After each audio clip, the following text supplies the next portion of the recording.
warahmatullahi wabarakatuh।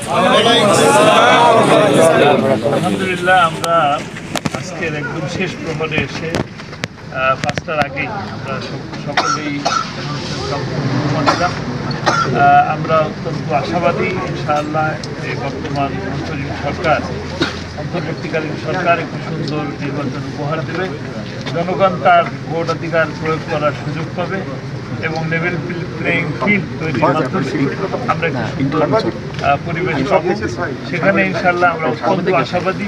আমরা যারা সকল পত্রিকা এবং টিভির সাংবাদিকরা আছেন তারা দেখতে অনেক লোক উপস্থিত আছেন, এলাকার লোক তারা ইতিমধ্যেই রায় দিয়ে দিয়েছেন। সামনে আমাদের রায় দেওয়ার সময় আসতেছে, সেই সময়ের জন্য আমরা অপেক্ষায় থাকি। ইনশাআল্লাহ ভালো খবর সারা বাংলাদেশ থেকে পাবেন ইনশাআল্লাহ। শামীম ভাই, একটা বিষয় আপনার বাবার ইমেজটা আসলে নির্বাচনে কতটা প্রভাব ফেলতে পারে? সারা দেশব্যাপী ইমেজ ওনাকে গোটা দেশ সহ সারা বিশ্ববাসী তার উপরে নির্যাতন হয়েছে, জুলুম হয়েছে, 13 বছর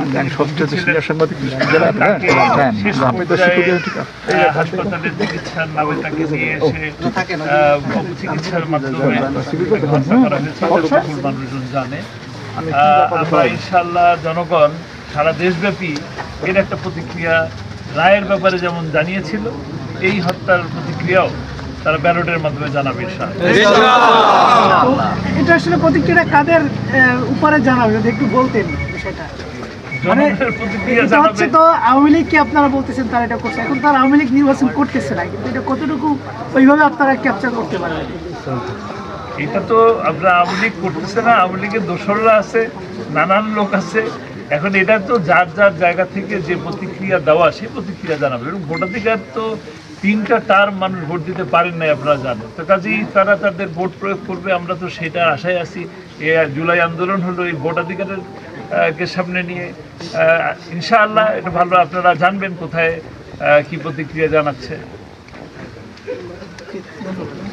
একটু বলুক কিছু, 1 মিনিটের মধ্যে।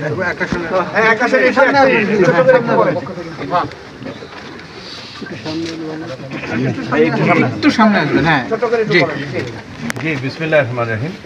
আজকে একটি আনন্দঘন পরিবেশে আমরা আমার বড় ভাই আলহাজ শামীম সাইদি এবং আমি আজকে আমরা পিরোজপুর 2 এবং 1 আসনে আমরা নমিনেশন পেপার সাবমিট করেছি। আসলে এই নমিনেশন পেপার সাবমিট করার পেছনের ইতিহাসটা আমাদের জন্য বড় কষ্টের, কারণ তারা এই আসনে তো আমার শহীদ পিতা আল্লামা সাইদি